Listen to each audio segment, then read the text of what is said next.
Essula ya 32. Awo abantu bwe baalaba nga Musa aludde okukka okuva ku lusozi, ne bakuŋŋaana eri Alooni, ne bamugamba nti, golokoka otukolere bakatonda abanaatukulemberanga, kubanga Musa oyo ye yatuggya mu nsi y'e Misiri, tetumanyi kyabadde. Alooni n'abagamba nti, mumenye ku mpeta eza zaabu eziri mu matu g'abakazi bammwe n'ag'abaana bammwe ab'obulenzi n'ab'obuwala, muzindeetere. Abantu bonna ne bamenya ku mpeta eza zaabu ezaali mu matu gaabwe ne bazireetera Alooni. N'agitoola mu ngalo zaabwe, n'agiwumba n'ekyuma ekisala, n'agifuula ennyana ensaanuuse. Ne boogera nti, bano be bakatonda bo, ggwe Isirayiri, abakuggya mu nsi y'e Misiri. Alooni bwe yalaba, n'azimba ekyoto mu maaso gaayo.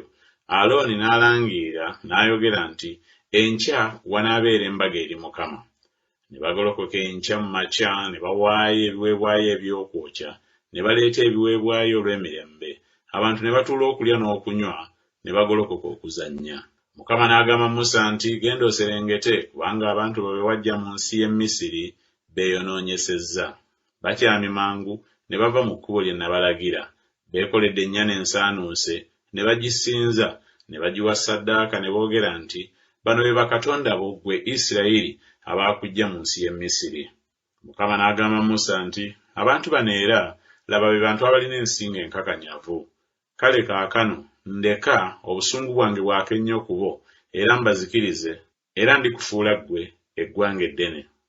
Musa ne yeegayirira Mukama Katonda we, n'ayogera nti, Mukama, kiki ekyasizza ennyo obusungu bwo ku bantu bo be wajja mu nsi y'e Misiri n'amaanyi amangi n'omukono ogw'obuyinza?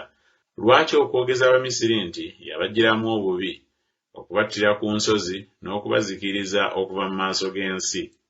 Oleke obusungu bwo obukambwe, ojjulukuke oleke obubi obwo eri abantu bo.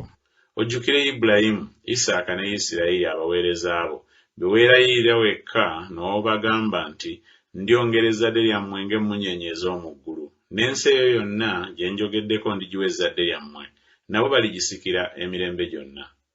Mukama n'ajjulukuka n'aleka obubi bw'abadde ayogedde okubakola abantu be. Musa n'akyuka n'aserengeta okuva ku lusozi ng'alina ebipande bibiri eby'obujulirwa mu ngalo ze. Ebipande ebyawandiikibwako ku njuyi zaabyo zombi byawandiikibwako eruuyi n'eruuyi. N'ebipande byali mulimu gwa Katonda, n'okuwandiika kwali kuwandiika kwa Katonda okwayolebwa ku bipande. Yoswa bwe yawulira eddoboozi ly'abantu nga boogerera waggulu, n'agamba Musa nti, waliwo eddoboozi ery'okulwana mu lusiisira. N'ayogera nti, eryo si ddoboozi ly'abo aboogerera waggulu olw'okuwangula, so si ddoboozi ly'abo abakaaba olw'okugobebwa, naye eddoboozi ly'abo abayimba lye mpulira. Awo olwatuuka bwe yasemberera olusiisira, n'alyoka alaba ennyana n'abazina. Obusungu bwa Musa ne bwaka nnyo, n'akasuka ebipande mu ngalo ze, n'abimenyera wansi w'olusozi. N'atwala ennyana gye baali bakoze, n'agyokya n'omuliro, n'agisekulasekula, n'agimansira mu mazzi, n'aganywesaako abaana ba Isirayiri. Musa n'agamba Alooni nti, abantu bano baakukola ki, gwe n'okuleeta n'obaleetako okwonoona okunene? Alooni n'ayogera nti, obusungu bwa Mukama wange buleme okubuubuuka ennyo, gw'omanyi abantu bano nga bagoberera ddala obubi. Kubanga baŋŋamba nti tukolere bakatonda abanaatukulemberanga, kubanga Musa oyo ye yatuggya mu nsi y'e Misiri, tetumanyi kyabadde. Ne mbagamba nti buli muntu alina zaabu yonna yonna bagimenyeko, awo ne bagimpa, ne ngiteeka mu muliro, n'ennyana eno n'evaamu. Awo Musa bwe yalaba ng'abantu bajeemye, kubanga Alooni yabajeemya okusekererwa abalabe baabwe, Musa n'alyoka ayimirira mu wankaaki w'olusiisira, n'ayogera nti, buli muntu ali ku lwa Mukama ajje gye ndi. Abaana bonna aba Leevi ne bakuŋŋaana gy'ali. N'abagamba nti, bw'ati bw'ayogera Mukama, Katonda wa Isirayiri nti, muteeke buli muntu ekitala kye ku kisambi kye, muddiŋŋane mu miryango gyonna mu lusiisira lwonna, mutte buli muntu muganda we, na buli muntu munne, na buli muntu muliraanwa we. Abaana ba Leevi ne bakola ng'ekigambo kya Musa, ne bafa ku bantu ku lunaku luli abasajja nga 3,000.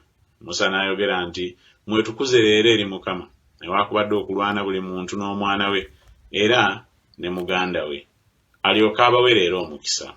Awo olwatuuka enkya, Musa n'agamba abantu nti, mwayonoonye ekyonoono ekinene, ne kaakano n'alinnya eri Mukama, mpozzi n'akola ekinaatangirira olw'ekyonoono kyammwe.